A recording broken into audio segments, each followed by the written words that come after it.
ဒီချင်းကမိသားစုကညာအားလုံးကိုလက်နာခံပြီးတန်ရာတွေကိုတိတ်တိတ်လေးပဲဖုံးကွယ်ထားတယ်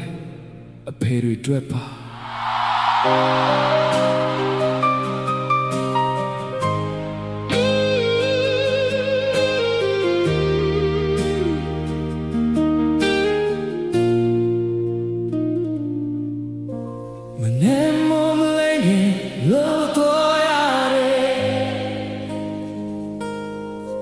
နေဘူးမောရွာလေ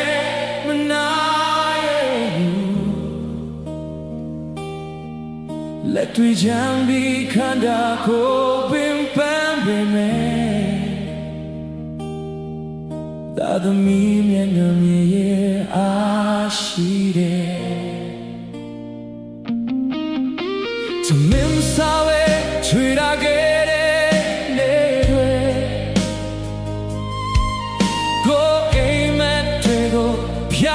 ထားခဲ့တယ်သာသမီနာကလာပါဖို့တွေ့အပြေဘဝကမြဲပေးစားနေတယ်နာမတိခဲ့ဘူးမြမချာသူရှိနေတာဝေမျိုးမမီနာစုတွေ့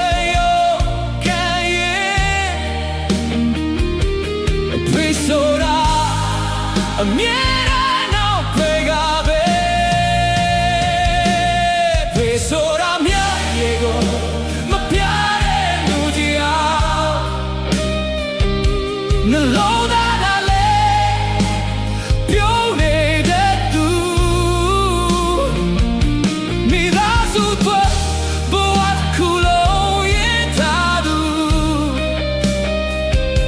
ပင်ပန်းလုံးပင်မပြောမငိုဘူးသာသမီလေးတွေပြောဖို့တွေ့အပြင်ကတိတ်တိတ်လေးခံရတယ်ဝေးမျိုးမှာတယောက်တည်းလုံးလုံးအိမ်ကိုလွှမ်းရင်ညတိုင်းအိမ်လုံးပြောင်းဖိုးတွေကပါသမီတန်ကြတိုင်းအဖေရဲ့မျက်ရည်တွေဝင်လာတယ်ဖေဖေဘယ်တော့